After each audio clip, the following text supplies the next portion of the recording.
तो नमस्कार दोस्तों, आपका स्वागत है विशेष टेक एजुकेशन पर, जहां पर आप सीखते हैं प्रैक्टिकल कंप्यूटर स्किल्स सिंपल तरीके से। आज हम शुरू कर रहे हैं एक धमाकेदार series, complete MS word tab series. इस फर्स्ट वीडियो में हम सीखेंगे होम टैब के हर एक ऑप्शन को, चाहे वो बोल्ड हो, फॉन्ट का साइज हो या पैराग्राफ फॉर्मेटिंग। अगर आप स्टूडेंट हो, ऑफिस में काम करते हो या जॉब के लिए एमएस वर्ड सीखना चाहते हो, तो ये वीडियो आपके लिए ही है। तो वीडियो को पूरा एंड तक जरूर देखिए, क्योंकि आखिरी में मिलेंगे कुछ बोनस टिप्स जो आपको एमएस वर्ड में प्रो बना देंगे। और हाँ, वीडियो पसंद आए तो लाइक शेयर जरूर करें और चैनल को सब्सक्राइब करना ना भूलें। तो चलिए शुरू करते हैं। तो आप देख सकते हैं कि यहाँ पे मैंने ऑलरेडी एमएस वर्ड को ओपन कर रखा हुआ है। उसके बाद आज के दिन, जैसा कि मैंने अभी बताया, कि अपन होम टैब के बारे में बात करेंगे। तो सबसे पहले मैं आपको थोड़ा सा इसके बारे में एक जनरल नॉलेज देना चाहूंगा कि आपके सामने जो दिख रहा है home, insert, draw, design, layout, reference, mailing, review, view, help, तो इनको अपन बोलते हैं टैब्स। ठीक है। उसके बाद ये जो अपना बॉक्स होता है, ठीक है, ये जो आपको यहाँ पे बॉक्स दिख रहा होगा, इस बॉक्स को अपन बोलते हैं रिबन। ठीक है।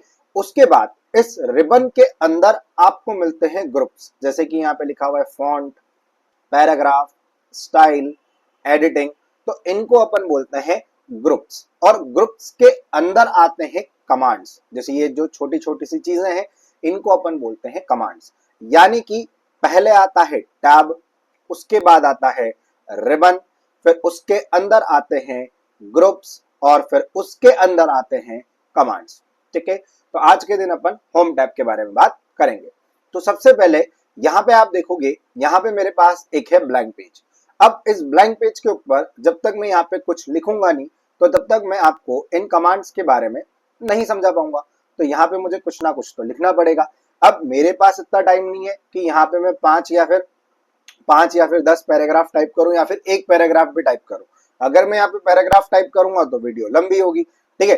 तो यहाँ पे अपन क्या करेंगे, एक फॉर्मूला पुट करेंगे। यानी कि एमएस वर्ड ने अपने को एक फॉर्मूला दे रखा है, जिसके थ्रू 5 पैराग्राफ ऑटोमेटिकली यहाँ पे लिखे हुए आ जाएंगे, जिनके ऊपर आप इन कमांड्स को रन करके देख सकते हो, सीख सकते हो। तो अब वो फॉर्मूला क्या होता है, इक्वल्स टू RAND। जैसे ही आप यहाँ पे लिखेंगे RAND, उसके बाद यहाँ पे आपको शिफ्ट के साथ ब्रैकेट ओपन करना है, उसके बाद शिफ्ट के साथ ब्रैकेट क्लोज करना है और यहाँ पे आपको एंटर प्रेस कर देना है। अब आप जैसे यहाँ पे एंटर प्रेस करोगे तो यहाँ पे आप देखोगे ऑटोमेटिकली 5 पैराग्राफ यहाँ पे लिखे हुए आ चुके हैं। ये मैंने कोई सेटिंग नहीं कर रखी है, ये ऑलरेडी एमएस वर्ड में बाय डिफॉल्ट पहले से ही होता है। अगर आप एमएस वर्ड का 2007 चला रहे हो, 10 चला रहे हो, 13 चला रहे हो या फिर 10 चला रहे हो या कोई सा भी वर्जन आप चला रहे हो, उसमें आप ये वाला फॉर्मूला डालोगे तो आपके सामने यहाँ पे पैराग्राफ आ जाएंगे। ठीक है। अब उसके बाद यहाँ पे मैंने फर्स्ट पैराग्राफ को सिलेक्ट किया। ठीक है। अब जैसे मैंने यहाँ पे फर्स्ट पैराग्राफ को सिलेक्ट किया, तो सबसे पहले होम टैब में अपने पास यहाँ पे ग्रुप आता है, जिसको अपन बोलते हैं फॉन्ट ग्रुप, जिसमें सबसे पहला ऑप्शन आता है फॉन्ट का। यानी कि अपन यहाँ से क्या कर सकते हैं, यहाँ से अपन इसमें राइटिंग चेंज कर सकते हैं, यानी कि अपन यहाँ से फॉन्ट चेंज कर सकते हैं। एक्चुअल में एमएस वर्ड में राइटिंग को ही फॉन्ट बोला जाता है। तो आपको यहाँ पे बहुत सारी ऐसी राइटिंग्स यानी कि फॉन्ट आपको अवेलेबल मिल रहे हैं। आपको जो भी लग रहा है, जो भी आपके हिसाब से आप लेना चाहते हो, वो आप यहाँ से ले सकते हो। अभी आप एक चीज नोटिस करो, जिस पैराग्राफ को मैंने सिलेक्ट किया था, सिर्फ उसी के अंदर ही चेंजेस हो रहे हैं। यानी कि जिस पैराग्राफ को आप सिलेक्ट करते हो, सिर्फ उसी के अंदर ही चेंजेस होते हैं। भले ही आप पैराग्राफ सिलेक्ट करो या फिर आप लाइन को सिलेक्ट करो या फिर आप किसी एक वर्ड को सिलेक्ट करो, उसी के अंदर ही यहाँ पे इस तरीके से इसमें चेंजेस होंगे। तो आप यहाँ से फॉन्ट ले सकते हो। उसके बाद फिर आता है साइज। तो यहाँ से आप फॉन्ट का साइज भी आप यहाँ से ले सकते हो, 8, 9, 10, 11, 12, 14, जो भी आपको लेना है। मैक्सिमम यहाँ पे 72 होता है, बट अगर आपको बोला जाए कि यहाँ पे 72 की जगह मुझे 100 लेना है, यानी कि 72 से भी बड़ा मुझे साइज लेना है, तो फिर क्या करोगे, फिर अपन क्या कर सकते हैं, यहाँ पे टाइप भी कर सकते हैं। आप यहाँ पे क्लिक करो और यहाँ पे आप मैन्युअली टाइप कर दो 100 और एंटर प्रेस कर दोगे, तो आप देखोगे ये 100 की साइज का यहाँ पे चेंज हो चुका है। यानी कि आप यहाँ पे टाइप भी कर सकते हो। उसके बाद फिर यहाँ से भी अपन इसका साइज बढ़ा सकते हैं। इसको अपन बोलते हैं इंक्रीज और इसको अपन बोलते हैं डिक्रीज। यानी कि यहाँ से अपन साइज छोटा कर सकते हैं और यहाँ से अपन इसका साइज बड़ा कर सकते हैं। अब उसके बाद फिर अपने पास एक ऑप्शन और आता है जिसको बोलते हैं change case. Change case option हमेशा काम आने वाला ऑप्शन है। और अगर देखा जाए कि अगर आप कुछ गवर्नमेंट एग्जाम के पर्पज से अगर ये वीडियो देख रहे हैं तो गवर्नमेंट एग्जाम में चेंज केस का क्वेश्चन हमेशा बनता ही बनता है। अब आप जैसे ही यहाँ पे जाओगे तो यहाँ पे कुछ आपके सामने केसेस आ जाएंगे। सबसे पहला आता है सेंटेंस केस। सेंटेंस केस यानी कि जैसा अभी है, यानी कि फर्स्ट लेटर कैपिटल, फिर आप देखोगे जहां पे फुल स्टॉप आया उसके बाद से फर्स्ट लेटर कैपिटल, यानी कि सेंटेंस के रूप में जिस तरीके से अपन सेंटेंस को लिखते हैं। फिर उसके बाद आता है लोअर केस। अगर आप लोअर केस कर दोगे तो ये पूरा स्मॉल लेटर में हो जाएगा, ठीक है। फिर उसके बाद आता है अपने पास अपर केस, यानी कि ये पूरा कैपिटल लेटर में हो जाएगा। फिर उसके बाद आता है अपने पास कैपिटलाइज ईच वर्ड, यानी कि हर वर्ड का पहला लेटर कैपिटल रहेगा। जैसे ही मैं यहाँ पे कैपिटलाइज ईच वर्ड करता हूं तो आप देखोगे हर वर्ड का पहला लेटर यहाँ पे कैपिटल हो चुका है। फिर उसके बाद अपने पास ऑप्शन आता है टुगल केस, यानी का आगे का स्मॉल और पीछे का कैपिटल, बट जनरली अपने को ये यूज नहीं आता। जनरली अपन यूज करते हैं सेंटेंस केस, ठीक है। उसके बाद फिर यहां से अपन इसको ऐसा बोल्ड कर सकते हैं, यानी कि डार्क कर सकते हैं। अभी आप देखो मैंने बटन ऑन किया तो ये बोल्ड हो गया, यहाँ पे क्लिक करूंगा बटन बंद हो गया तो आप देखोगे यहाँ पे ये नॉर्मल हो गया। उसके बाद फिर यहाँ से अपन इसको इटैलिक यानी कि आड़ा कर सकते हैं, ठीक है। उसके बाद फिर यहाँ से अपन इसके अंदर अंडरलाइंस ले सकते हैं, जो भी आपको अंडरलाइंस लेना हो यहाँ पे आपको बहुत सारी अंडरलाइंस अवेलेबल होता है। उसके बाद यहाँ पे अपने पास एक ऑप्शन आता है जिसको अपन बोलते हैं स्ट्राइक थॉट। इसका मतलब क्या होता है, यानी कि आपको कोई पैराग्राफ शो तो करना है आपके डॉक्यूमेंट में, बट वो पैराग्राफ कटा हुआ शो होना चाहिए, यानी कि उसके ऊपर एक लाइन आनी चाहिए। जैसे कि मैंने यहाँ पे सिलेक्ट किया और यहाँ पे मैंने इस पर क्लिक कर दिया तो आप देखोगे पैराग्राफ आपको शो तो हो रहा है बट उसके ऊपर ऐसी लाइन आ गई, यानी कि ये पैराग्राफ कटा हुआ है। तो आप इसका यूज यहाँ से आप कर सकते हो। अब इसके बाद अपने पास ये दो ऑप्शन आते हैं, इनको अपन बोलते हैं सबस्क्रिप्ट और इसको अपन बोलते हैं सुपर स्क्रिप्ट। अब इन दोनों का मतलब क्या होता है, जैसे कि जनरली अपन ने देखा है कि साइंस में अगर देखा जाए तो लिखते हैं ना अपन H2, यानी कि जो वाटर का जो फॉर्मूला होता है H2, तो उसमें क्या होता है H लिखा हुआ रहता है फिर उसके नीचे 2 लिखा हुआ रहता है। तो वो किस तरीके से लिखेंगे, जैसे मैं थोड़ा सा यहाँ पे जूम कर देता हूँ। अब मैंने यहाँ पे लिखा H, अब मुझे 2 लिखना है उसके नीचे, तो मैं इसको सिलेक्ट कर लूंगा, इसको अपन बोलते हैं सबस्क्रिप्ट। और उसको सिलेक्ट करने के बाद फिर यहाँ पे मैं 2 लिखूंगा तो आप देखोगे नीचे लिखाएगा, ठीक है। तो आप इसका यूज यहाँ से कर सकते हो। फिर उसके बाद आता है अपने पास यहाँ पे सुपर स्क्रिप्ट, यानी कि जैसे कि अपन मैथ्स में इक्वेशंस लिखते हैं ए स्क्वायर प्लस बी स्क्वायर, तो जैसे अपन ने ए लिखा, अब मुझे स्क्वायर लगाना तो स्क्वायर ऊपर लगता है, तो यहाँ पे आप देखोगे आप इसको लोगे जिसको बोलते हैं अपन सुपर स्क्रिप्ट। तो जैसे अपन इस पे क्लिक करेंगे यहाँ पे 2 लिखेंगे तो आप देखोगे ऊपर लिखेगा। तो आप इसके यूज से आप इसका इस्तेमाल कर सकते हो। अब इसके बाद जैसे कि मैंने इसको सिलेक्ट किया, ठीक है, वही अपना फर्स्ट पैराग्राफ को, यहां से आप क्या कर सकते हो, इसके अंदर डिजाइनिंग कर सकते हो। अगर आपको इस प्रकार की इसके अंदर डिजाइनिंग करना है तो आप इसका यूज कर सकते हो। अगर आप कोई हेडिंग दे रहे हो आपके डॉक्यूमेंट में तो यहाँ पे डिजाइनिंग करी भी, आपको कुछ नहीं करना है, बस सिलेक्ट करना है और यहाँ से आपको इसके अंदर डिजाइनिंग देना है। उसके बाद अगर आपको ये डिजाइनिंग पसंद नहीं आ रही, आपको आपके हिसाब से देना है, तो MS वर्ड ने कुछ ऑप्शंस भी आपको दे रखे हैं, जैसे कि यहाँ पे दे रखा हुआ है आउटलाइन, यानी कि आप क्या कर सकते हो, यहाँ से आउटलाइन का कलर चेंज करते हो। जो आपने लिखा हुआ है वो उसका कलर चेंज नहीं हो रहा है, यानी कि फॉन्ट का कलर चेंज नहीं हो रहा, यहाँ पे क्या हो रहा है, जो फॉन्ट की आउटलाइन है उसका यहाँ पे कलर चेंज हो रहा है, ठीक है। तो यहाँ से आप उसके कलर चेंज कर सकते हो। अगर आपको आउटलाइन की वेटेज ज्यादा चाहिए, ज्यादा मोटी आउटलाइन चाहिए, तो आप देख सकते हो यहाँ से ज्यादा मोटी आउटलाइन भी आप ले सकते हो। अगर आपको डिजाइनिंग में भी चाहिए तो ये भी आप यहाँ से ले सकते हो। फिर उसके बाद आता है शेडो, यानी कि परछाई। तो आपको किस एंगल में परछाई देनी है आप देख सकते हो, यहाँ पे आप ऐसे शेडोज ले सकते हो, जैसे आउटर शेडो दे रखी है, इनर शेडो आपको यहाँ पे दे रखी है, ये वाली शेडोज भी आपको दे रखी है, तो आप इनका यूज भी यहाँ से कर सकते हो। फिर आता है रिफ्लेक्शन, यानी कि जो मिरर की तरह अपन रिफ्लेक्ट करते हैं, तो इस तरीके से अपन इसको मिरर की तरह रिफ्लेक्ट भी कर सकते हैं। फिर आता है ग्लो, तो अपन इसको इस प्रकार से ग्लो भी कर सकते हैं, ठीक है। फिर उसके बाद अपने पास यहाँ पे एक ऑप्शन आता है जिसको अपन बोलते हैं हाइलाइटर, यानी कि हाईलाइट भी बोल सकते हैं। देखो अपन मार्केट से हाइलाइटर लाते हैं ना, जैसे कि अगर कोई पैराग्राफ अपन पढ़ रहे हैं, कोई बुक अपन पढ़ रहे हैं, उसमें से कुछ लाइन जो है जिसको अपने को हाईलाइट करना है, तो उसको अपन हाइलाइटर से हाईलाइट कर देते हैं। तो वैसे अपन यहाँ पे भी कर सकते हैं, जैसे कि मेरे को इस वाली लाइन को हाईलाइट करना है, मैंने इसको सिलेक्ट करा। सिलेक्ट करने के बाद यहाँ पे मैं जैसे ही जाऊंगा तो यहाँ पे मुझे ऐसे हाईलाइट्स के कलर मिल जाएंगे, तो जो भी मुझे कलर लेना है मैं इसकी मदद से यहाँ से ले सकता हूँ, ठीक है। फिर उसके बाद आता है यहाँ पे इसको अपन बोलते हैं फॉन्ट कलर, जैसे कि अगर मैं इसको सिलेक्ट करूंगा, सिलेक्ट करने के बाद यहाँ से अपन इसके अंदर फॉन्ट का कलर जो है वो अपन यहाँ से चेंज कर सकते हैं, या आपके अकॉर्डिंग आप यहाँ से इसका यूज कर सकते हो। ठीक है, यहाँ से कि आप फॉन्ट का कलर चेंज कर सकते हो। तो ये तो था अपना फॉन्ट ग्रुप। अब अपन बात करते हैं अपने पैराग्राफ ग्रुप की। ठीक है, तो ये वाला जो पैराग्राफ है मैं इसको सिलेक्ट करके इसका जो फॉन्ट साइज है थोड़ा सा छोटा कर देता हूँ। ठीक है, बहुत ज्यादा बड़ा है, इसको 14 कर देते हैं अपन। ठीक है, अब देखो, अब जैसे मैंने इस पूरे पैराग्राफ को, जितने भी पैराग्राफ है मैंने सबको सिलेक्ट किया, तो सबसे पहले यहाँ पे अपने पास एक ऑप्शन आता है बुलेट्स। जैसे ही आप यहाँ पे बुलेट्स पे जाओगे तो आप इस प्रकार से यहाँ से ऐसी इस प्रकार से बुलेट्स ले सकते हो। कभी अपने को पॉइंट्स देना हो अपने डॉक्यूमेंट में तो इसका यूज अपन यहाँ से कर सकते हैं। उसके बाद फिर अपने पास आता है नंबरिंग, यानी कि क्या कर सकते हैं, यहाँ से आप ऐसे नंबर्स की बुलेट्स दे सकते हो, या फिर रोमन नंबर की देना है, या फिर ABCD की देना है, तो इसका यूज आप यहाँ से कर सकते हो। ठीक है, उसके बाद फिर अपने पास यहाँ पे ये 3 ऑप्शन आते हैं, इनको अपन बोलते हैं अलाइन, यानी कि ये है लेफ्ट अलाइन, यानी कि एकदम आप देखोगे ये लेफ्ट हैंड साइड में है। अगर मैं यहाँ से इसको सेंटर में कर दूंगा तो ये बिल्कुल सेंटर में हो जाएगा, और अगर मैं इसको बिल्कुल इधर कर दूंगा राइट हैंड साइड पे तो ये राइट हैंड साइड में हो जाएगा। यानी कि इसके यूज से अपन यहाँ से ऐसा जो अलाइनमेंट होता है अपने पैराग्राफ का वो अपन यहाँ से सिलेक्ट कर सकते हैं। ठीक है, अब उसके बाद यहाँ पे अपने पास एक ऑप्शन आता है जिसको अपन बोलते हैं पैराग्राफ स्पेसिंग। जैसे कि अगर मैंने इस पूरे डॉक्यूमेंट को सिलेक्ट किया तो यहाँ से अपन क्या कर सकते हैं, इसकी जो बीच की स्पेसिंग होती है, लाइनिंग की जो स्पेसिंग होती है वो अपन यहाँ से कम ज्यादा कर सकते हैं। जैसे कि आप देखोगे बाय डिफॉल्ट यहाँ पे 2.0 थी, तो आप इसका यूज भी कर, ये बाय डिफॉल्ट थी। उसके बाद अगर आपको यहाँ पे ये वाली लेना है, ये वाली लेना है, 1.0 एकदम जो स्पेस होती है पैराग्राफ के बीच में वो यहाँ से हट जाएगी, तब आपके हिसाब से यहाँ से जो लाइनिंग की स्पेस है वो भी आप यहाँ से ले सकते हो।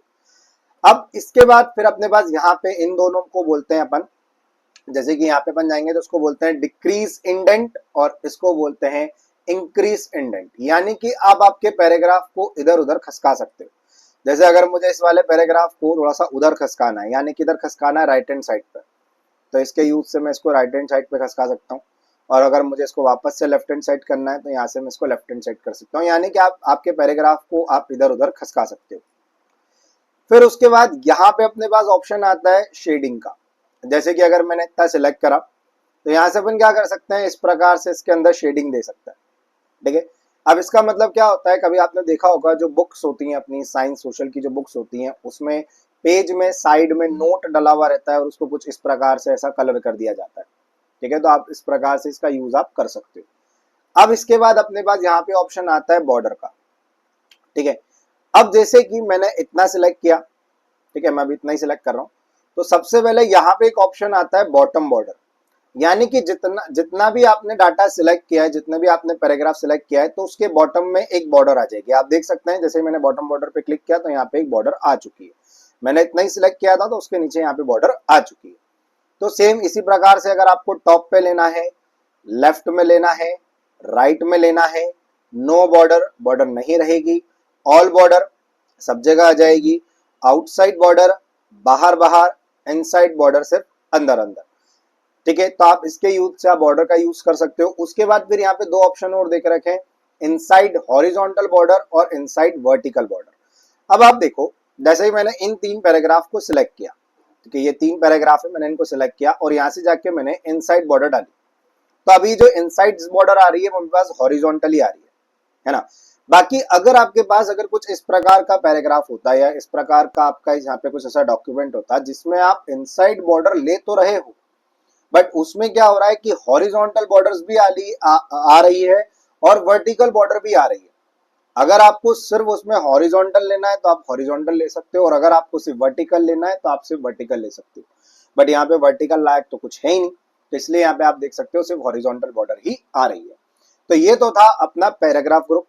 अब अपन बात करते हैं स्टाइल ग्रुप की। अब आप देखो कि यहां से लेकर यहां तक में अभी तक अपन ने जितना भी सीखा, यानी कि अपन बोल्ड कर सकते हैं, इटैलिक कर सकते हैं, अंडरलाइन कर सकते हैं, अपने अकॉर्डिंग अपन कलर कर सकते हैं, बॉर्डर भी दे सकते हैं, शेडिंग भी दे सकते हैं, अलाइनमेंट भी चेंज कर सकते हैं, ये सब अपन अपने हिसाब से कर सकते हैं। बट एमएस वर्ड ने भी आपको यहाँ पे कुछ स्टाइल्स दे रखी है जिनका आप यूज यहाँ से कर सकते हो।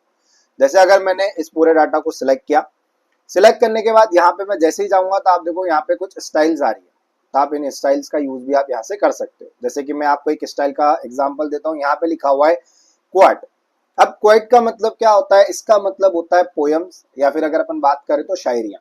तो आपने देखा होगा शायरियां कुछ इस पैटर्न में ही लिखाई जाती है, यानी कि जो पोयम्स होती हैं वो इस तरीके से ही लिखाई जाती है। तो यहाँ पे हुआ क्या, यहाँ पे अपन डायरेक्टली गए और यहाँ पे ये कुछ सेटिंग्स हो गई, यानी कि मेरे को यहाँ पे कुछ इनका यूज करने की जरूरत नहीं पड़ी। अगर मेरे को ये स्टाइल्स नहीं मिलती तो मुझे मैन्युअली करना पड़ता, यानी कि मुझे खुद इसको सेंटर में लेना पड़ता, इटैलिक करना पड़ता, उसके बाद जो इनकी स्पेस है उसको मुझे कम करना पड़ता, तो मुझे खुद से करना पड़ता। बट एमएस वर्ड ने यहाँ पे डायरेक्टली आपको स्टाइल दे रखी कि आप भैया जाओ स्टाइल पे और डायरेक्टली आप इसको चूज कर लो। तो इस प्रकार की यहाँ पे आपको जो स्टाइल्स हैं वो यहाँ पे इनको दे रखी है, ठीक है। अब उसके बाद आता है अपने पास फाइंड। अब फाइंड का मतलब क्या होता है, सीधी सी बात है, फाइंड का मतलब होता है ढूंढना।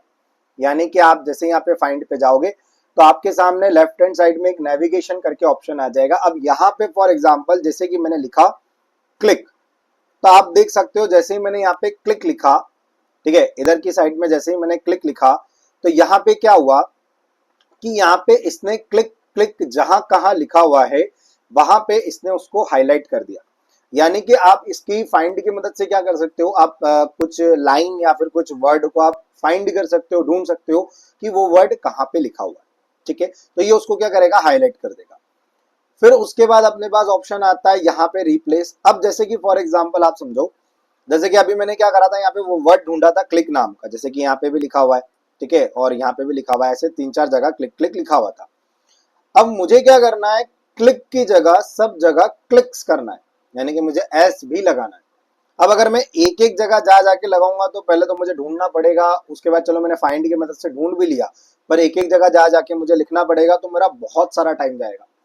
तो मैं क्या करूंगा, रिप्लेस पे जाऊंगा, ये रहा रिप्लेस का ऑप्शन, और फाइंड वर्ड करके ऑप्शन आएगा, यहाँ पे मैं वो वर्ड लिखूंगा जो अंदर लिखा हुआ है पैराग्राफ में, और रिप्लेस विथ में मैं वो वर्ड लिखूंगा जिसके बदले में मुझे करना है, यानी कि क्लिक के बदले में मुझे करना है क्लिक्स, यानी कि एस भी लगाना है, तो मैंने यहाँ पे लिख दिया क्लिक्स, और यहाँ पे मैं करूंगा रिप्लेस ऑल। तो यहाँ पे आ गया all done, we made 6 replacement, यानी कि हमने सब कर दिया है। यहाँ पे मुझे 6 रिप्लेसमेंट मिले थे जिनको मैंने सही कर दिया, ये बात मेरे को एमएस वर्ड बोल रहा है।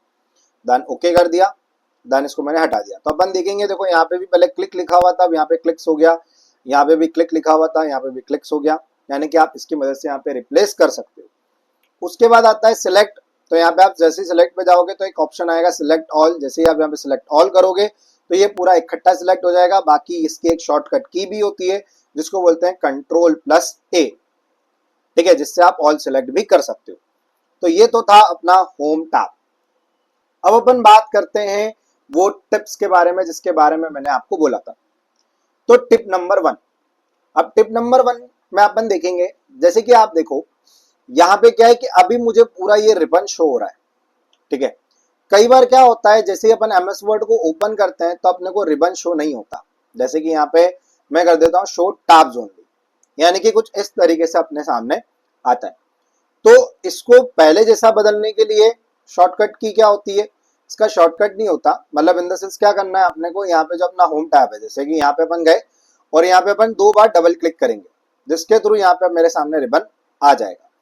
कई बार क्या होता है कि इसकी बहुत सारी दिक्कत आती है, यानी कि एमएस वर्ड का रिबन अगर छुप गया हो तो सिर्फ होम टैब पर डबल क्लिक करो, रिबन फिर से दिख जाएगा। बहुत लोग इसे मिस कर देते हैं। फिर उसके बाद tip number 2, clear all formatting in 1 click, यानी कि टेक्स्ट में अगर आपने बहुत सारी फॉर्मेटिंग कर दी है और सब रिमूव करना है, जैसे कि यहाँ पे अपन देखते हैं, यहाँ पे मेरे पास एक टेक्स्ट है, जैसे मैंने इसको सिलेक्ट करा, इसमें बोल्ड भी कर दिया, इटैलिक भी कर दिया, अंडरलाइन भी कर दिया, कलर भी कर दिया, ये सब कर दिया। अब मुझे क्या करना है, ये जितने भी मैंने इसके अंदर फॉर्मेटिंग करी है, यानी कि जब आप बोल्ड अंडरलाइन और ये सब करते हो तो इसको अपन फॉर्मेटिंग बोलते हैं। तो इसमें जितनी भी ये फॉर्मेटिंग करी है, इस फॉर्मेटिंग को अगर मुझे हटाना है, यानी कि पहले जैसा करना है, तो इसको मैं सिलेक्ट करूंगा तो यहाँ पे ऑप्शन आता है अपने पास, इसको बोलते हैं अपन क्लियर ऑल फॉर्मेटिंग। जैसे ही आप इस पर क्लिक करोगे तो आप देखोगे सारी फॉर्मेटिंग क्लियर हो गई है, अपने पहले जैसा ही अपना ये जो टेक्स्ट है वो रह गया। उसके बाद tip number 3, format painter trick, यानी कि फॉर्मेट पेंटर से आप एक स्टाइल को कॉपी करके दूसरे टेक्स्ट पर अप्लाई कर सकते हो। अब जैसे कि फॉर एग्जांपल देखिए अपन, ये मेरे पास एक पैराग्राफ है, मैंने इसको सिलेक्ट करा, सिलेक्ट करने के बाद इसमें मैंने बोल्ड कर दिया, इटैलिक कर दिया और अंडरलाइन डाल दिया। ये मैंने 3 फॉर्मेटिंग इसके अंदर कर दी। अब मुझे क्या करना है कि सेम ये जो फॉर्मेटिंग मैंने करी है वो मुझे ये वाले पैराग्राफ पे भी करना है। अब अगर मैं वापस से इसको बोल्ड करूं, इटैलिक करूं, अंडरलाइन करूं तो मेरा टाइम जाएगा, क्योंकि हो सकता है कि मुझे सब में करना हो। तो उसके लिए अपन क्या करेंगे, अपन यूज करेंगे फॉर्मेट पेंटर का। कैसे, अपन इसको सिलेक्ट करेंगे, सिलेक्ट करने के बाद आप देखोगे यहाँ पे आपके पास एक फॉर्मेट पेंटर करके ऑप्शन आता है, आप इस पे क्लिक करोगे। क्लिक करने के बाद आपको जिस भी पैराग्राफ पे करना है वहां पे जाने के बाद आप इसको ऐसा क्लिक कर दोगे। जैसे कि मैं आपको एक बार बताता हूँ, वापस से, अभी हुआ नहीं। सिलेक्ट करा, फॉर्मेट पेंटर पे गए, उसके बाद फिर इतना अपन ने सिलेक्ट करा और छोड़ दिया। तो अब आप देखो ये जो सेम जिस फॉर्मेटिंग में इसमें था तो सेम ये भी वही फॉर्मेटिंग में हो चुका है। तो आप इस तरीके से फॉर्मेट पेंटर का आप यूज कर सकते हो। उसके बाद अब अपन बात करते हैं keyboard shortcut for home tab tools के बारे में, कि यानी कि अभी अपन देखें तो जैसे ही मैं इसको सिलेक्ट कर रहा हूं और अगर मुझे इसको बोल्ड करना है तो अपन क्या करेंगे, यहाँ से कमांड का यूज करेंगे बोल्ड का, जैसा कि मैंने अभी आपको बताया। बट इसकी एक शॉर्टकट की भी होती है, इसकी शॉर्टकट की होती है कंट्रोल के साथ बी। जैसे ही आप यहाँ पे कंट्रोल के साथ बी करोगे तो आप देखोगे ये बोल्ड हो गया। ठीक है, यानी कि आप कमांड की जगह शॉर्टकट की का भी इस्तेमाल कर सकते हो। उसके बाद सेम अगर आपको इसको इटैलिक करना है तो इटैलिक करने की भी शॉर्टकट की होती है, अपन सिलेक्ट करते हैं, और इटैलिक करने की शॉर्टकट की होती है कंट्रोल के साथ आई। तो आप देखोगे जैसे मैंने कंट्रोल के साथ आई प्रेस किया तो यहाँ पे ये इटैलिक हो गया। उसके बाद अगर मुझे इसके अंदर अंडरलाइन डालना है तो उसकी भी एक शॉर्टकट की होती है, मैंने इसको सिलेक्ट किया, सिलेक्ट करने के बाद उसकी शॉर्टकट की होती है कंट्रोल के साथ यू। तो आप देखोगे इसमें यहाँ पे अंडरलाइन हो चुकी है। ठीक है, उसके बाद फिर आता है सिलेक्शन शॉर्टकट, ये अपनी 5th टिप है। तो अब क्या होता है, जैसे कि अगर अपन यहाँ पे इसको सिलेक्ट कर रहे हैं तो अपने को क्या करना पड़ता है, माउस से सिलेक्ट करना पड़ता है। बट अगर मुझे इसको कीबोर्ड से सिलेक्ट करना हो तो क्या करूं, तो यहाँ पे अपन क्या करेंगे, यहाँ पे अपन जहां से भी अपने को सिलेक्ट करना है वहां पे अपन कर्सर रखेंगे। उसके बाद क्या करेंगे, शिफ्ट प्लस एरो की से इसको अपन सिलेक्ट करेंगे। जैसे कि यहाँ पे अपन शिफ्ट दबाएंगे और यहाँ पे मुझे क्या करना है, एरो जो है वो मुझे राइट हैंड साइड में लेके जाना है। ठीक है, तो यहाँ पे क्या करूंगा, मैं राइट हैंड साइड वाला जो एरो की है उसको अब मैं लूंगा। तो शिफ्ट दबाया, यहाँ पे आपको शिफ्ट को होल्ड करना है और आपकी एरो की का यूज करना है। तो आप देखोगे इस तरीके से यहाँ से आप इसको कीबोर्ड से ही सिलेक्ट कर सकते हो। तो ये थी अपनी 5 यूजफुल एमएस वर्ड ट्रिक्स जो कि मैंने आपको बताई। अगर आपको ये टिप्स यूजफुल लगे तो कमेंट करके जरूर बताइएगा। आज हमने होम टैब को डिटेल में समझा और नेक्स्ट वीडियो में हम इंसर्ट टैब को एक्सप्लोर करेंगे। तो नए ट्रिक्स के साथ मिलते हैं अगले पार्ट।